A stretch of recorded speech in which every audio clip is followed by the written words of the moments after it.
오늘 축복의 멘트 또 우리 같이 하십시다. 성도님이 더 행복했으면 좋겠습니다. 3분 이상 성도님이 더 행복했으면 좋겠습니다. 성도님을 축복합니다. 6월 한 달 동안 성도님이 더 행복했으면 좋겠습니다. 네, 감사합니다. 하루 사이에 기온이 쑥 올라가 버렸어요. 오늘 아침에 동복을 사실 입었다가 안 될 것 같아가지고 다시 벗고 이제 하복을 입기를 정말 잘했다 생각이 드는데, 이 날씨에 적응하기도 힘들고 이 시대에 적응하기도 쉽지 않은 것 같습니다. 이제 50이 넘은 우리 성도님들은 세상 이 변하는 것에 적응하기도 쉽지 않은 것 같아요. 우리가 주님 안에 있다는 것이 그럼에도 불구하고 얼마나 든든하고 감사하고 또 함께 안식할 수 있는 우리 공동체, 교회 공동체가 있다는 것이 얼마나 감사한지 몰라요. 교회 같은 곳이 없습니다. 여러분, 세상 어디에도 교회 같은 곳이 없습니다. 왜요?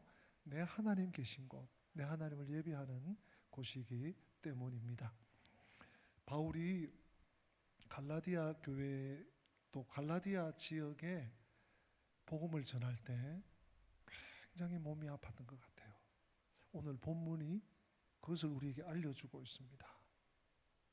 바울이 오늘 본문 앞 4장 11절까지는요 마치 훈계하듯이 또는 책망하듯이 갈라디아 교회를 향해서 막 다그쳤어요. 네. 너희들 이렇게 하면 저주가 있을지어다 뭐 이러면서까지. 근데요 오늘 문체가 확 바뀌어버렸어요. 확 바뀌어버렸어요. 12절을 제가 한번 다시 읽어보겠습니다. 형제들아, 내가 너희와 같이 되었은즉 너희도 나와 같이 되기를 구하노라. 너희가 내게 해롭게 하지 아니하였나니라. 여러분 좀 느끼실지 모르겠는데 저는요 이 갈라디아서를 설교해야 되니까 수십 번이 아니라 지금 한 100번 읽고 듣고 한 거, 100번 이상 읽고 듣고 한 거. 여기서 바울이 휙 바뀌어 버렸어요. 왜 그런지 여러분 오늘 한번 제 설명을 좀 들으시면 조금 이해가 되실 텐데요. 바울이 처음에 전도할 때, 처음에 이 갈라디아 지역에 전도할 때 질병이 있었어요. 근데 그 질병은 어떤 질병인지 누구도 알지 못합니다. 예. 그 이야기를 오늘 13절, 14절에 하기 때문에 제가 한 번 더 13절을 읽고 14절은 다 같이 한 번 더 확인하는 의미에서 읽었으면 좋겠습니다. 들어보세요. 13절. 내가 처음에 육체의 약함으로 말미암아 너희에게 복음을 전한 것을 너희가 아는 바라. 육체의 약함이란 말이 나옵니다. 14절 말씀에 유의하면서 같이 한번 읽어보실까요? 너희를 시험하는 것이 내 육체에 있으되 이것을 너희가 업신여기지도 아니하며 버리지도 아니하고 오직 나를 하나님의 천사와 같이 또는 그리스도 예수와 같이 영접하였도다. 아멘. 여러분 이 14절 끝에 이 얘기가 뭔 얘기인지 좀 이해가 되십니까? 너희들이 내 몸이 약하고 막 다 죽어가고 비실비실하고 막 사람 볼 때도 병색이 짙네. 뭔 복음을 전하나 자기나 똑바로 하지, 자기나 건강하지 이러기 쉬운데 갈라디아 교회 성도들 너희들이 나를 하나님이 보낸 천사와 같이 생각하고 심지어 하나님이 예수님을 부활하셔서 승천하신 예수님을 우리에게 보내주셨나 하면서 기쁘게 감사하게 귀하게 여겼다는 거예요. 그게 눈물 나도록 바울이 고마운 거예요. 고마운 거예요. 이 바울의 질병에 대해서 신약 성경을 막 연구하는 교수님들이죠, 학자들이 의견이 분분합니다. 예.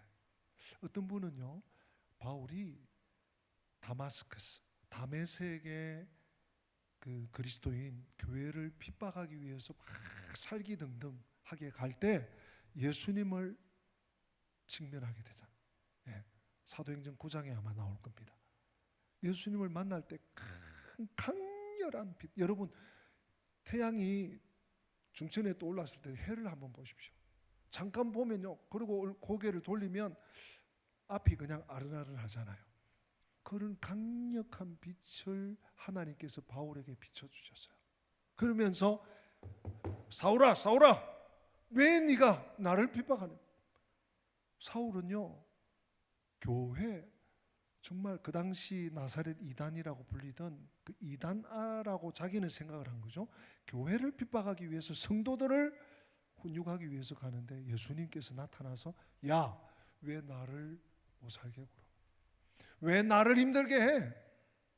거기서 바울이 꼬꾸라졌거든요. 그리고 그 순간 실명이 됐습니다. 근데 하나님께서 아나니아라고 하는 하나님의 신실한 사람을 보내서 안수하게 하셔서 비늘 같은 것이 떨어지고 다시 보게는 되었습니다. 그래서 이 부분 때문에 학자들이, 신약 학자들이 바울이 실명에서는 벗어났지만 아주 심각한 암질이 있었을 거야, 이렇게 보는 분들이 꽤 많습니다. 오늘 본문 속에도 약간 힌트가 나오긴 한데요.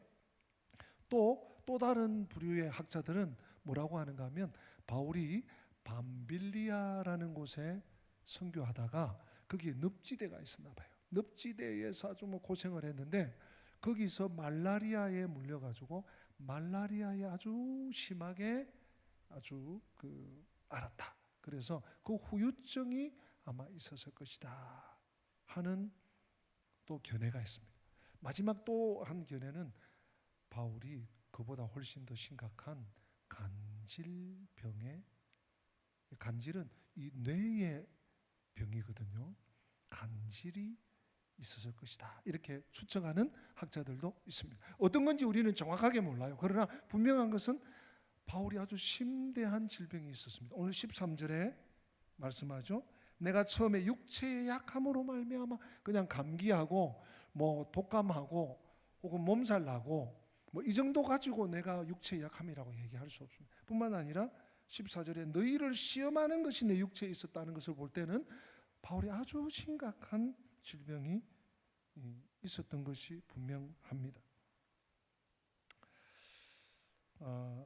여러분, 근데요, 유대인들은 어떤 그 큰 중한 질병이 특히 걸리면 하나님께 벌을 받았네, 하나님이 그를 징계하셨네, 이렇게 많이 여겼던 것 같아요. 예수님 당시에 제자들이 예수님께 이렇게 묻습니다. 예수님, 저 날 때부터 소경된, 실명된 시각장애인이 있는데 저 사람이 저렇게 된 것이 자기의 죄 때문입니까? 아니면 부모가 잘못해가지고 저 사람이 저런 겁니까? 예수님에게 물어볼 정도였어요. 그 예수님이 명답을 하시지 않습니까? 야, 제자들아, 부모의 잘못도 자신의 잘못도 아니고 그 사람을 통해서 하나님이 영광을 드러내기 위해서 그런 거야 하고 그들의 삐뚤어진 시각을 우리 주님 바로 잡아주셨는데요. 그 당시 유대인들 주 1세기 고대 사회 유대인들의 심성 속에는요, 질병은 하나님이 주신 재앙이다, 이렇게 여겼던 것이 분명합니다. 아무튼 바울은 심각한 질병이 있었습니다. 근데 문제는 바울이 너무너무 고맙고 지금 생각해도 가슴 떨리게 고마운 것은 갈라디아 지역에 있는 성도들이 어떻게 해요? 당신이나 똑바로 하셔, 당신 병이나 치료하고 전도하셔, 이러지 않고 어떻게 했다고요? 누구와 같이? 14절에 하나님이 보낸 천사와 같이, 아니 더 나아가서 예수님이 우리에게 오신 거 아니야? 이러면서 바울을 환대하고 그랬던 거예요. 바울에게 감사하고 대접하고. 이 갈라디아서를 제가 한 코로나 훨씬 전에요, 한 5, 6년 전에 어떤 목사님들 모임에서 이제 같이 갈라디아서를 한번 연구를 같이 했던 적이 있습니다. 근데 그 자리에서 이제 이 부분이 나온 거예요. 이 부분. 목사님들 여러 가지 학자들 얘기도 하고 자신이 공부한 얘기도 하고 이렇게 하는 중에 한 목사님이 우리 노회에 한 교회가 있는데 너무 이 말씀 내가 보니까 생각이 납니다 하면서 얘기를 하는데 제천의 모 모산교회라고 하는 교회가 있답니다. 제가 직접 들었어요. 그 교회 목사님이 간질에 걸린 거예요. 어떤 때는 예배를 인도하고 막 설교를 하시다가 이게 오는 거예요. 이게 오면 여러분 어떻게 해야 되겠습니까? 물론 누군가가 나가서 또 목사님을 이렇게 부축하거나 아니면 잠깐, 그건 시간이 지나야 되니까요. 성도들이 아무 말하지 않고 하늘에 계신 우리 아버지여 이름이 거룩히 여김을 받으시오며 주기도문을 조용히 같이 암송하고 조용히 기도하다가 그냥 집으로 간다는 거예요. 참여했던 목사님들이 다 숙연해졌어요. 그런데 더 놀라운 것은 이 모산교회가 이 목사님이 은퇴할 때까지 그 병이 나지 않았는데 계속 그 목사님을 돌봐드리고 교회가 섬기고, 그날 정말 목사님들이 엄청난 도전과 은혜를 받았습니다. 그런데 바울은, 그래서 저나 또 많은 학자들이 추측하건대 아마 이 바울이 안질과 간질이 같이 있었지 않겠나 이렇게 보는 분들이 많아요. 이 바울의 질병, 그것을 잘 수용하고 받아주었는데 문제는 뭡니까? 바울이 떠나고 나서 발장을 끼는 거예요. 그래서 어쩔 건데 이렇게 된 거예요. 바울이 이게 너무너무 가슴이 아픈 거예요. 이게 너무너무 마음이 아픈 거예요. 여러분, 그래서 바울이 15절에 뭐라고 하는가 하면요, 15절 같이 한번 더 읽어보십시다. 너희의 복이 지금 어디 있느냐? 내가 너희에게 정언하노니 너희가 할 수만 있었더라면 너희의 눈이라도 빼어 나에게 주었으리라. 여러분, 눈을 빼준다는 게 뭡니까? 아마 그 바울이 심각한 안질이 있었을 것으로 추측하는 학자들이, 많은 분들이 이 부분도 참고를 하는 것 같아요. 눈이라도 빼어준다니까 눈이 불편하신 것 아닌가, 이렇게 뭔가 이렇게 개연성은 있지만 정확한 것은 모릅니다. 바울이 이런 사랑을, 이런 은혜를 입었는데 문제는 떠나고 나니까 다 돌아서 버린 거예요. 그래서 바울이 15절에 너희의 복이 지금 어디 있느냐? 여러분, 무엇이 복입니까? 우리가 인생을 살아가면서, 우리가 성도로 이 땅을 살아가면서 무엇이 진정한 복입니까? 하는 일이 잘 되는 거, 건강한 거, 자손들이 번성하고 또 열심히 공부하고 또 좋은 학교 가고 좋은 직장 구하고 잘 살아가는 거, 물론 감사할 일입니다. 우리의 사업이 잘 되는 거 감사할 일입니다. 성경이 말하는 복, 오늘 바울이 이 갈라디아 교회를 바라보면서 안타까운 마음을 쓸어내리면서 너희의 복이 어디 있는가 왜 물을까요? 바울이 그렇게 몸이 약하고 몸이 아프고 큰 질병에 걸렸지만 갈라디아 교회가 섬겨주었던 것이에요. 그것이 복이나요. 갈라디아 교회가 아이고 당신이나 잘하시오 하지 않고 인내하고 여겨주고 받아준 것이 복이라는 거예요. 품어준 것이 복이라는 것이지요. 용서하고 사랑해 준 것이 복이라는 것이죠. 사랑하는 성도 여러분, 오늘 바울의 말을 빌어서 나는 과연 어떠한 복 안에 거하고 있습니까? 또 내가 추구하는 복은 어떤 복입니까? 진정 다른 사람을, 타인을 인정해주고 섬겨주고 받아주고 용납해주고 기다려주고, 특별히 우리가 교회 안에서, 공동체 안에서 믿어주고 신뢰해주고 기다려주는 것, 그것이 성도의 진정한 복이 되는 줄로 믿습니다. 그런데요, 바울이 오늘 참 너무 마음이 아픈 게 이제 16절에 이런 말을 합니다. 바울이 그런즉 15절까지 좋았어요. 눈이라도 빼어줄 것처럼 했으니까 16절에 그런즉 내가 너희에게 참된 말을 함으로 원수가 되었느냐? 눈이라도 빼어줄 것처럼, 목이라도 내어줄 것처럼, 그리스도 예수와 같이 하나님 보낸 천사같이 여기던 너희들이 어찌 이렇게 등을 획 돌려버렸냐는 거예요. 바울이 이해할 수가 없는 거예요. 원수가 돼요. 원수가 돼요. 왜 이렇게 됐나? 17절 때문입니다. 17절. 17절 같이 읽어볼까요? 17절 시작. 그들이 너희에게 대하여 열심 내는 것은 좋은 뜻이 아니요 오직 너희를 이간시켜 너희로 그들에게 대하여 열심을 내게 하려 함이라. 여기서 그들이 등장합니다. 그들이 누굴까요? 지금 바울이 갈라디아 교회 성도들을 향해서 막 이렇게 너희들이 이래줬고 이래줬고 막 아비의 심정으로 아버지의 심정으로 막 이러는데 그들이 등장. 이 그들은요 소위 율법주의자, 갈라디아 교회에 들어온 거짓 선생들이에요. 그들이 너희에게 대하여 열심 내는 것은 좋은 뜻이 아니야. 마치 뭐 간이라도 빼줄 것처럼 이렇게 해봐, 율법을 지켜야 돼, 할례를 받아, 그래야지 진정한 히브리인이 되는 거야, 그래야 너는 진짜 하나님의 백성이 되는 거야, 이러면서 진짜 위하는 것 같이 접근하더니 아니요, 오히려 갈라디아 교회 성도들을 자신의 수족으로 삼으려고 하는 행태가 바로 그들의 모습이라는 것입니다. 우리가 지난주 또 그 지난주까지 새벽에 빌립보서를 봤는데 빌립보서를 보다가 제가 이 부분과 겹치는 부분이 좀 있더라고요. 빌립보서 3장 2절에 보면 바울이 이 율법주의자들을 향해서 이런 표현을 씁니다.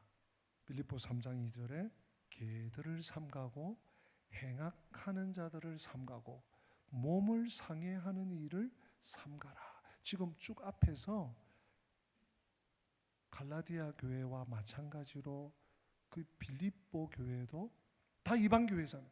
율법주의자들이 들어와서 막 교회를 막 소란스럽게 성도들의 마음을 다 뺏어가 버리는 거예요.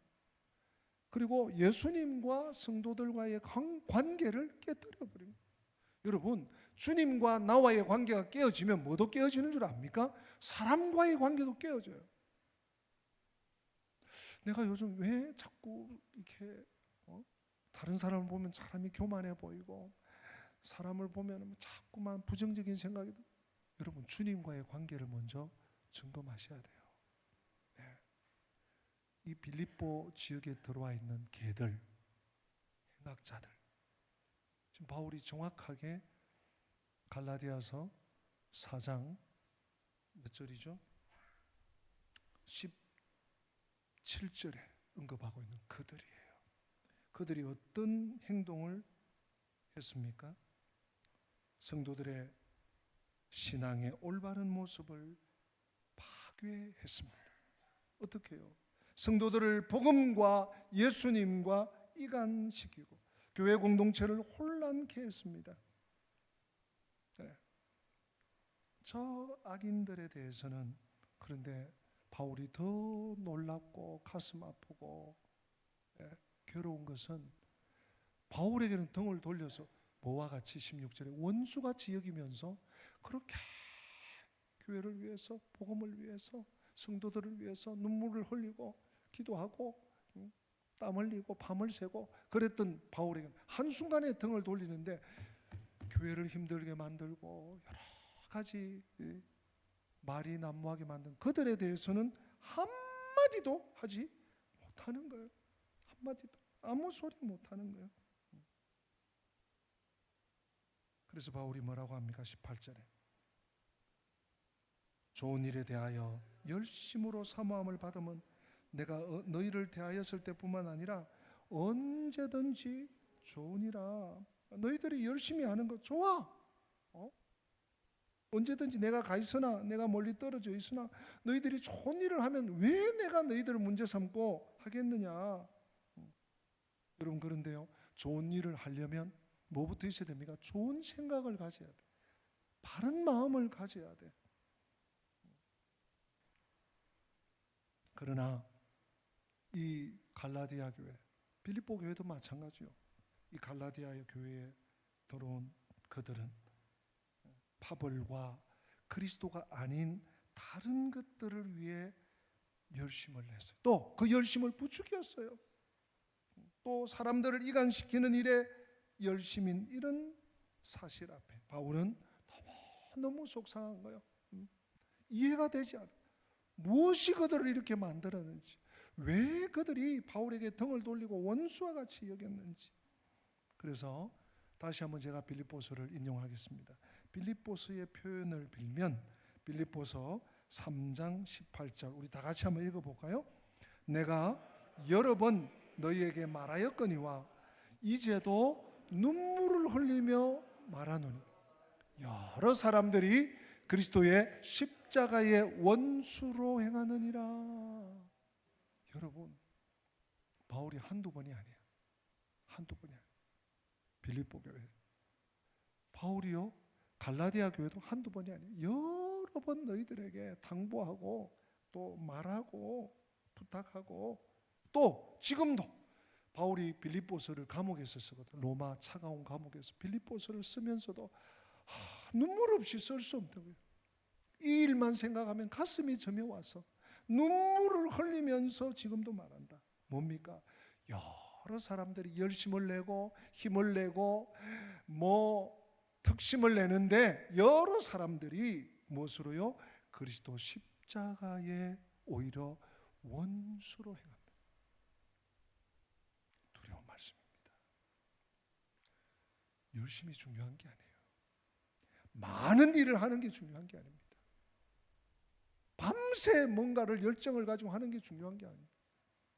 방향이 중요해요. 주님과 함께 하고 있는가?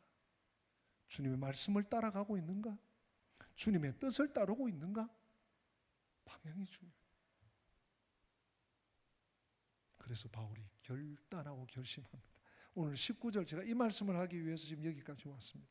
우리 19절 마음에 새기면서 같이 한번 읽어보십니다. 나의 자녀들아, 너희 속에 그리스도의 형상이 이루기까지 다시 너희를 위하여 해산하는 수고를 하노니. 아멘. 바울이요 한 가지 결단합니다. 도무지 갈라디아 교회에 왜 어떠한 문제 때문에 이런 일이 발생했는지 바울은 지금도 이해할 수가 없어요. 납득이 안 돼요. 네. 그렇지만 한 가지 결단합니다. 하나님 앞에서 이 사람들이 예수를 잃어버렸구나. 예수 중심을 잃어버렸구나. 예수 사랑을 잃어버렸구나. 예수 생명을 잃어버렸구나. 십자가를 잃어버렸구나. 그래서 예수의 그리스도의 형상을 이루기까지 무엇을요? 다시 해산의 수고. 여러분, 해산의 수고가 뭡니까? 오늘날은 제왕절개도 있고 유도분만도 있고 여러 가지가 있더라고요. 근데 고대 사회 수술이라고는 할 수 없는. 그때 아기를 놓다가 산모가 죽어나가기도 하고 거의 죽을 지경이 되어야 해산을 하지 않습니까? 그게 해산의 수고인데, 어미가 지금 배에 있는 태에 있는 이 하나님 주신 열매를 놓기까지 생명을 거는, 하늘이 노래져야지 아기가 나온다면서요. 네. 저는 한 명도 안 나봐가지고 모르지만 해산의 수고에 결단을 합니다. 교회를 살리기 위해서, 교회를 바른 교회, 주님의 교회, 십자가의 교회로 세우기 위해서.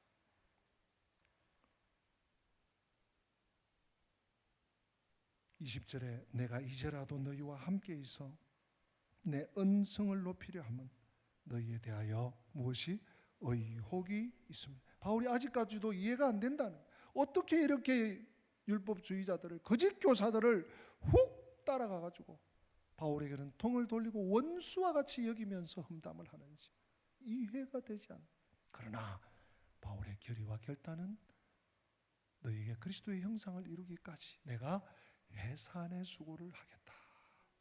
사랑하는 성도 여러분, 갈라디아 교회를 살리기 위해서 바울은 다시 죽기를 각오하는 해산의 수고를 결단했습니다. 자, 우리에게 적용해 봅시다.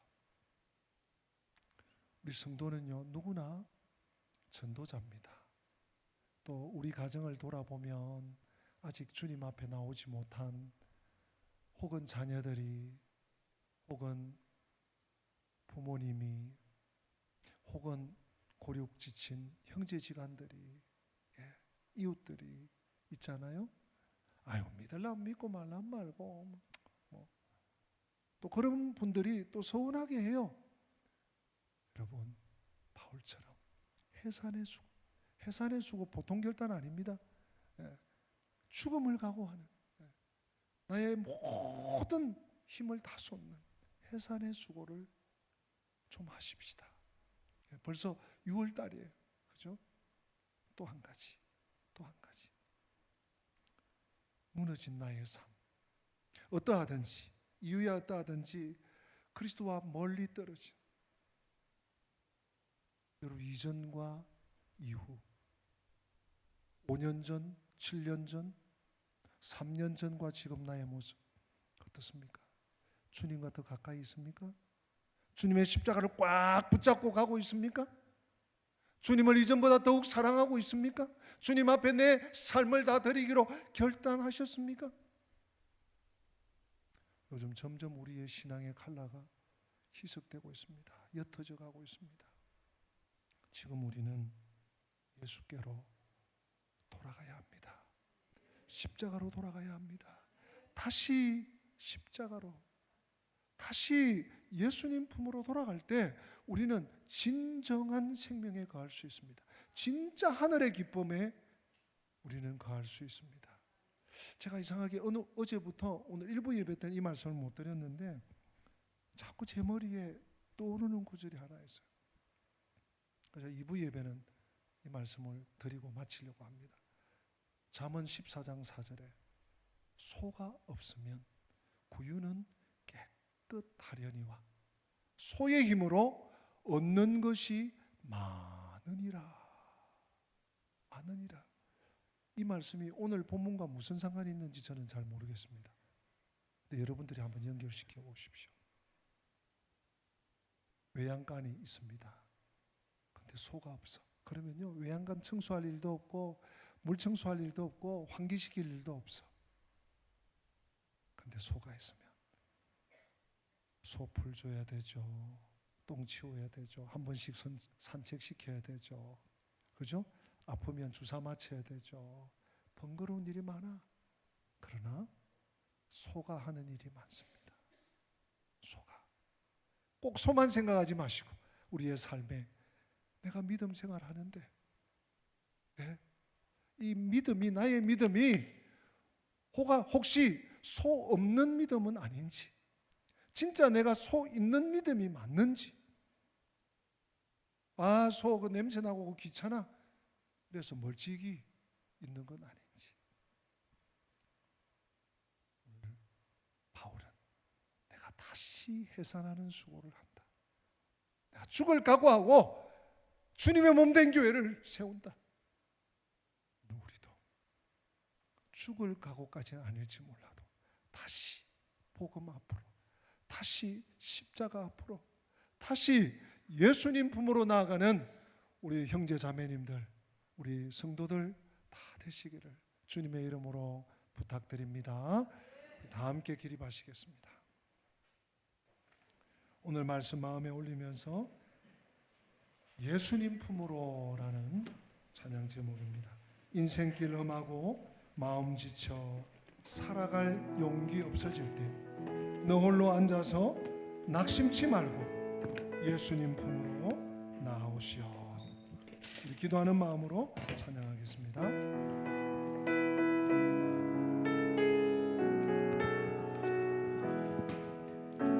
인생길 험하고 마음 지쳐 살아갈 용기 없어질 때 너 홀로 앉아서 낙심치 말고 예수님 품으로 나오시오.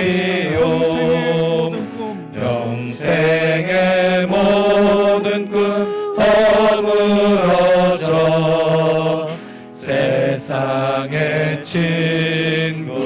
다 떠날 때 어둠에 앉아서 울지만 말고 예수님 품으로 나오시오. 예수님은 나의 생명 믿음 소망 사랑 되시니 십자가 보혈 자비의 손길로 상처 입은 너를 고치시리.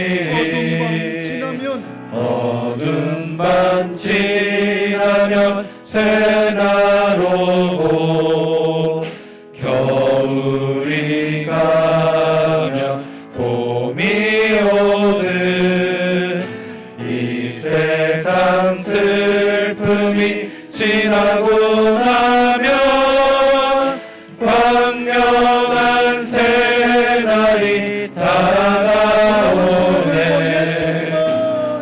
예수님은 나의 생명 믿음 소망 사랑 되시니 십자가 보혈 자비의 손길로 상처 입은 너를 고치시리.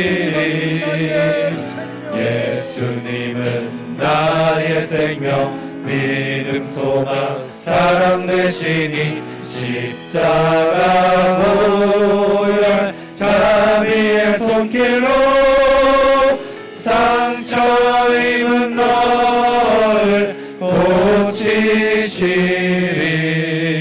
할렐루야. 여러분 오른손을 가슴에 얹습니다. 제가 한번 기도합니다. 우리에게 생명 주신 주님,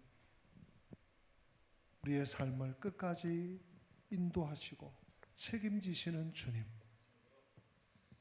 혹 저희들이 길을 잃고 미끄러져 엉뚱한 곳에서 방황하고 있지는 않습니까? 다시 해산의 수고를 하리라는 바울의 고백과 다시 나를 위해 십자가를 지려고 하시는 예수님을 내가 똑똑히 보고 주님을 2번 십자가에 못 박지 않도록 예수님 품으로 돌이키게 하여 주시옵소서. 십자가 앞으로 무릎 꿇게 하여 주시옵소서.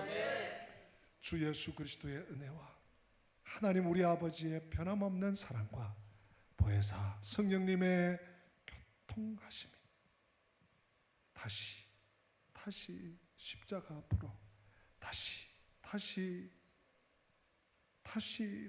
주님 품으로 돌이키기 원하는 성도들 한 분 머리 위에 저들의 삶의 여정 위에 가정 위에 우리 교회와 이 나라 민족 열방 위에 지금부터 영원토록 함께 계실지어다. 아멘. 아멘.